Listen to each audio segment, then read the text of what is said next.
प्रिय श्रद्धालुओं, जय श्री कृष्णा, जय श्री राम, जय श्री राधे राधे, जय श्री महाकाल। इस प्रवचन में रामचरितमानस लवकुश कांड के मूल पाठ,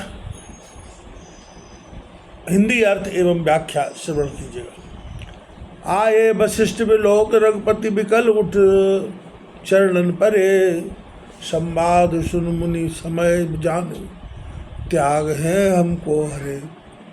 सुन बचन शेष विचार निजोर, राम बिन दिग जीवनी। गए चरण सरयू तीर, आए देख जल सुरभीवनो। गुरु को आया देखकर रघुनाथ जी व्याकुलता से उठकर उनके चरणों पर गिरे और रघुनाथ जी से अपनी प्रतिज्ञा और लक्ष्मण के उस समय आने का ब्यौरा सुनाया। यह समाचार सुन गुरुजी ने जाना कि अब यह भगवान हमको छोड़ना चाहते हैं। विचार कर मुनि बोले, सज्जनों का त्याग ही बद के बराबर है। सुनते ही लक्ष्मण ने अपने मन में विचार किया कि राम के बिना जीना धिक्कार है।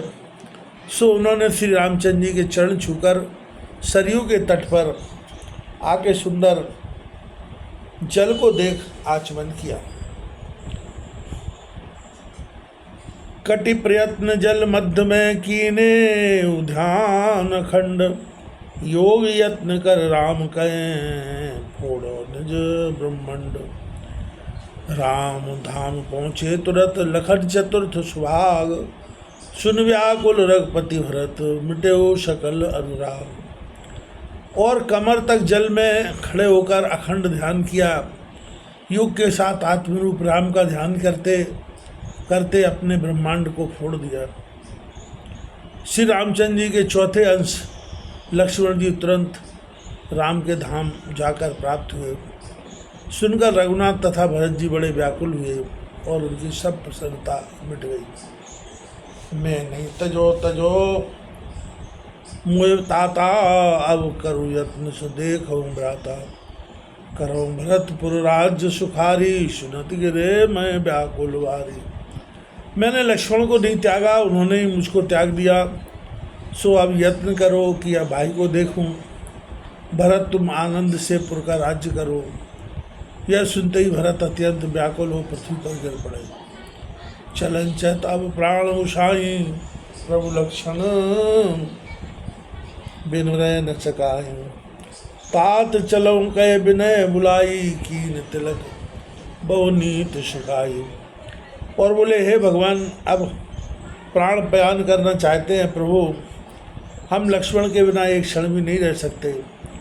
श्री रामचंद्र जी बोले, तो भाई चलो। ऐसा कह कुमारों को बुलाकर तिलक किया और राजनीति सिखाई। भरत तनय सूतक्ष जय नामा, दक्षिण नगर दीन ते रामा। दूसर पुष्कर जय जग जाना, पोकर नगर कीन दीन भगवाना। रघुनाथ जी ने भरत के सुतक्ष नामक पुत्र को दक्षिण नगर का राज्य दिया। दूसरा पुत्र पुष्कर, जिसका नाम जगत जानता है, उसको भगवान ने पुष्कर नगर का राज्य दिया। प्रथम दैत्य हति तहाँ वसाए, दीन कृपा दे जय मन भाई। सुचेतन चित्रांगद रणधीरा, लक्ष्मण तनय सुभग गंभीरा। प्रथम दैत्यों को मार जहाँ अनेक नगर बसाए थे, उनके राज्य भरत के पुत्रों को उनकी इच्छा से कृपा सागर ने दिया, जो बड़े सुगर चित्रकेतु और चित्रांगद नामक लक्ष्मण के कुमार बड़े गंभीर रणधीर थे। पश्चिम देश पिशाच बहु नीत हते संग्राम, तय राखे सुत सरस दो, बिलग बिलग कहे नाम। पश्चिम के सब दैत्यों को मार कर संख्या में पराजित कर वहाँ उन दोनों कुमारों को रख उन नगरों के पृथक पृथक नाम रखकर वहाँ का राजपुत्र के समान उन कुमारों को दिया। अवध नृपति कुश कीन बहोरी, शिखे नीत उन कहो निहोरी। भ्रातन पर सुत दया करेहू, राजनीत और माय धरेहू। फिर कुश को अयोध्या का राजा किया और अनेक प्रकार से राजनीति सिखाकर निहोरी से कहा, हे पुत्र, अपने सब भाइयों को कृपा दृष्टि से देखना और राजनीति को हृदय में धारण किए रहना। उत्तर नगर से उत्तर दूरी, सुख संपदा जहाँ अति बुरी। लव कह दीन कृपा निधि सोई, पटतर अवध नगर नहीं कोई। उत्तरखंड में जो वहाँ से कुछ दूर है, जहाँ सुख संपत्ति बहुत अधिक है, वहीं दयामय श्री रघुनाथ जी ने लव को दिया। उन्होंने वहाँ लवपुर नगर बसाया, जो इस समय लाहौर कहलाता है, जिसके समान कोई दूसरा नहीं। 8 सहस्र रथ तुरंग 50, 10 सहस्त्र गज मत विलासा। चलाए इंद्र गज तिनय बिलो की, दिखपाल निज प्रभुता जो की। 8,000 रथ और 50,000 घोड़े, 10,000 मत वाले हाथी, जिसको देखकर इंद्र के हाथी भी लज्जित होते थे, और जिन्होंने दिक्पालों की बड़ाई लघु कर दी। एक एक सुतन दीन रघुराया, बरण को सके सुनो खगराया। धनद कोट संभरे भंडारा, यथा योग कर भाग उदारा।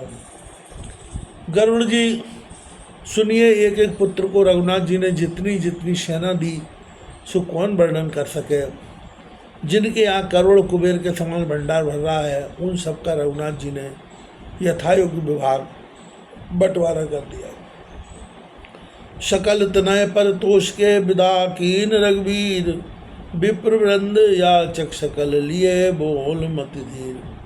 सब पुत्रों को संतोष देकर रघुनाथ जी ने विदा किया, और फिर मति धीर प्रभु ने विप्र और सब याचकों को बुला लिया। धैनु बसन धरणी धन धामा, दीन दुजन की पूर्ण कामा। याचक तवय अवध के वासी, बोले प्रभु सुन अज अविनाशी। गौ वस्त्र धरणी धन धाम, यह विप्रों को देकर पूर्ण काम किए। और तब जितने अयोध्यावासी याचक थे, वे बोले, हे प्रभु अजन्मा अविनाशी, सुनिए।